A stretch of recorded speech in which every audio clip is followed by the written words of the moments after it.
Et un nouveau rebondissement dans l'affaire du meurtre de la petite Estelle Mouzin. Monique Olivier, la femme du tueur en série Fourniret, vient d'affirmer qu'elle était sur place lorsque la petite fille a été séquestrée.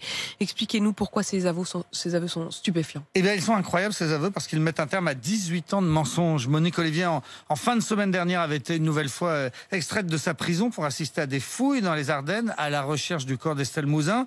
Et si l'on en croit l'avocat du père d'Estelle Mouzin, eh bien, elle a soudain confié à la juge d'instruction qu'elle était là lorsque la petite fille a été séquestrée, violée et tuée par Michel Fourniret. Monique Olivier a ensuite donné des indications sur le lieu où le corps avait été enterré. Et les recherches vont donc reprendre le plus tôt possible, sans doute dès aujourd'hui. Il faut préciser tout de même que l'avocat de Monique Olivier, de l'ex-femme de Michel Fourniret, n'a pas confirmé ses aveux.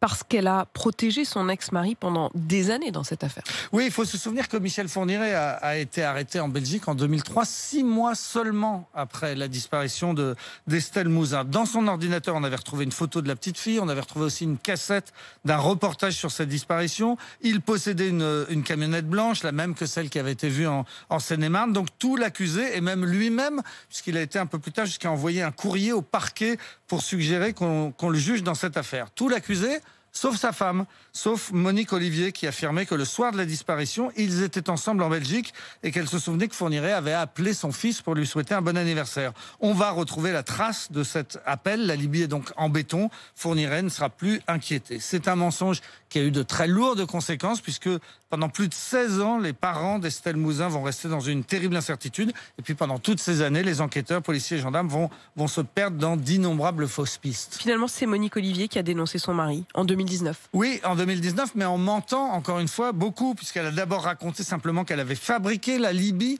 du faux coup de fil à la demande de son mari.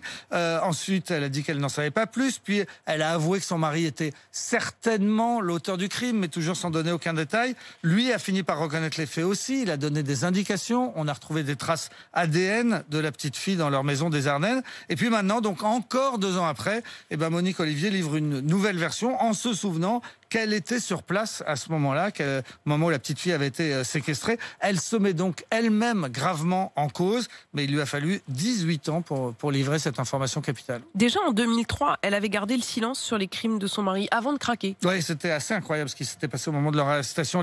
Les policiers belges avaient arrêté Fourniret en flagrant délit alors qu'il venait d'enlever une petite fille.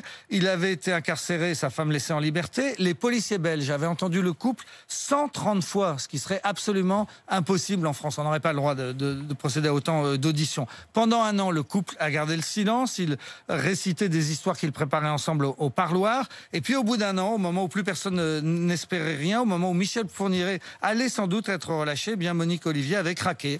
Elle avait avoué 10 meurtres en 20 minutes. Et puis elle avait été interrogée quelques heures après, le soir même. Et elle avait encore avoué 3 autres meurtres. Pour certains de ces crimes, elle avait reconnu qu'elle était une complice active, qu'elle avait servi d'appât lors des événements, qu'elle avait gardé les jeunes filles en l'absence de son mari, qu'elle refusait d'écouter leurs supplications. Le procès avait bien démontré que le couple avait passé un pacte depuis le début. Ils s'étaient rencontrés grâce à une petite annonce que Fourniret avait passée dans un journal catholique alors qu'il était en prison. Et dès sa libération, il lui avait parlé de sa fascination pour les jeunes filles vierges et elle avait tout de suite accepté de l'aider. Il n'y avait pas donc d'un côté un prédateur et puis son épouse effacée ou impuissante. Il y avait bien un couple criminel. Monique Olivier a souvent essayé de se faire passer pour une idiote qui ne comprenait pas tout, mais les psychologues ont démontré qu'elle avait un QI de 131. C'est largement supérieur à la moyenne. Bon, l'un et l'autre ne sont de toute façon pas prêts de sortir de prison. Non, Michel Fourniret purge une peine de perpétuité incompressible. Monique Olivier purge 18 ans, purge une peine de perpétuité avec 28 ans de sûreté en attendant une possible nouvelle condamnation dans cette nouvelle affaire Estelle Mouzin.